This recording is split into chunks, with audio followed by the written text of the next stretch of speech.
the first thing I want to talk about is the concept of value. And I think value is a very subjective thing. It's very individual. Like what one person values, another person doesn't value. Like some people want to pay more for what to them is a more valuable product or service, while other people don't value that at all. For example, some people prefer to pay more for organic food, whereas some people prefer to pay less for home brand food, right?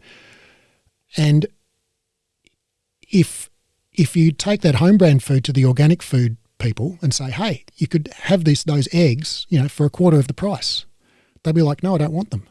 I'd rather pay 4 times more and have the organic ones, right? And likewise, if you took the organic eggs to the people who buy the home brand eggs and say, well, here are these eggs, they're so much better than the ones you get. And that person would say, no, I don't see them as any better. They're the same eggs. Why would I want to pay 4 times as much for the same eggs, right?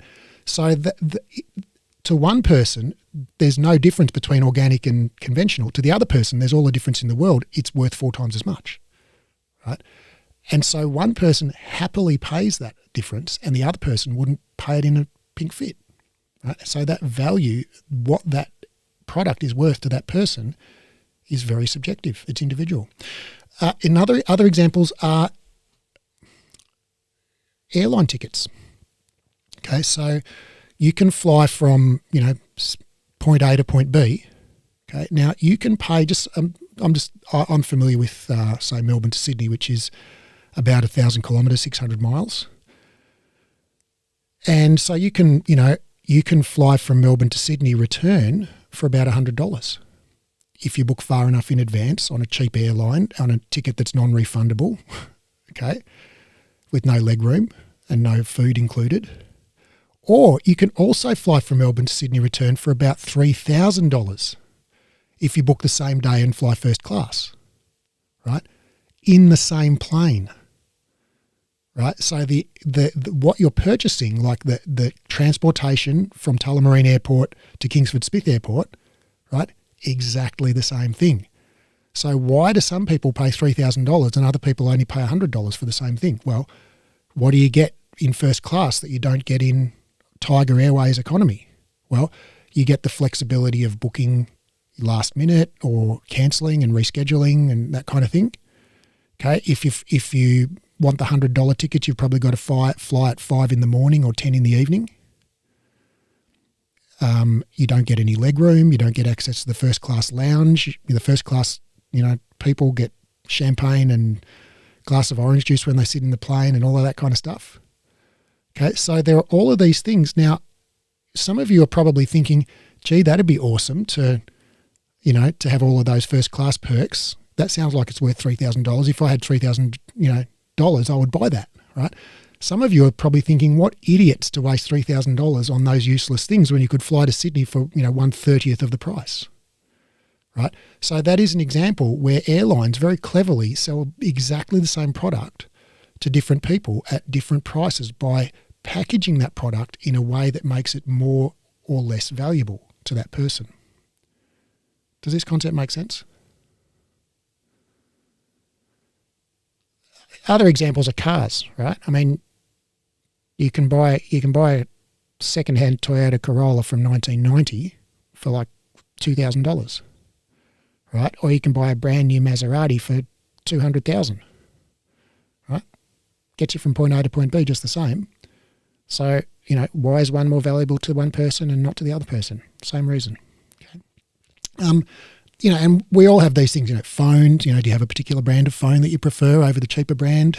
Do you prefer to go to a certain cafe where they serve a particular type of almond milk or do good latte art or has a nice view or they play the sort of music that you like or the service is friendly rather than having a home brand instant coffee at home? Okay. So it's the same stuff, basically, coffee, beans and water. So, we all have certain areas that where we value things more highly than other people and certain areas where we don't value, we shop on price. There are probably some things where you wouldn't dream of paying more and you just want the cheapest one, okay? And that's, it's not a good or a bad thing. It's just a thing. Because, most of us don't have the luxury of just buying the most expensive one of everything. We have to choose where we spend our money. So we get to choose what's more valuable to us. So I'm going to argue that you should, you need to know what's valuable to your clients, right?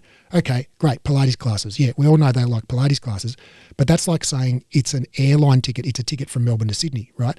But why would I pay 30 times more for one ticket to Sydney than someone else would pay? Right? What makes that so much more valuable to me? Well, what things do your best clients value? Okay, we'll come back to that in a little bit of a minute. But I think, I guess the core concept that I really like to communicate here is that if you think you're just selling a Pilates class, well, you're basically selling home brand instant coffee. Right? You're selling the undifferentiated version. You're selling Tiger Airways.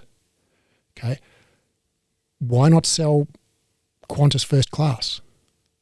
Why not sell an organic almond latte with latte art with a beautiful view and a friendly service and great music, right? And fantastic people watching. Like sell, the intangibles that go around your service that make it hugely more valuable to your best clients. For example, the ability to book further in advance, right? I mean, for some people who have more money than time, right? Time is more valuable than money. I would rather spend money to save myself time, right? If you say to me, here's my Pilates class, you can only book a week in advance. Okay, so every Sunday night at 11:59 p.m, I've got to be sitting there on my computer ready to book my next week's classes so I don't miss out, right? If you say to me, for $10 a week extra, you can book a month in advance, I'll be like, I'll take it.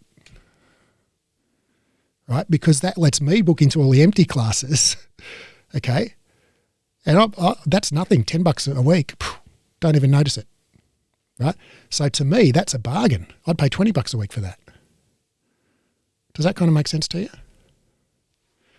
And then there's somebody else who would rather save the $10 a week and sit there at 11:59 and book into the classes. And they'll think, great, I saved $10 a week. Awesome. Right? And so I'm not saying you should put your prices up and let everyone book a month in advance. I'm saying that will be valuable for some people and not valuable for other people. And you should price it accordingly. Does that make sense? All right. Now, there are lots of other things that you could create value, ways that you could create value. I've got a whole list here that I've thought of, but what do you think? What are some of the things that you think you could provide value? That's not just like we teach better Pilates, because everyone says that, right? So how can you make your better Pilates classes that you're already teaching more valuable to somebody that they're going to pay like, oh, I'll pay an extra $10 for that class.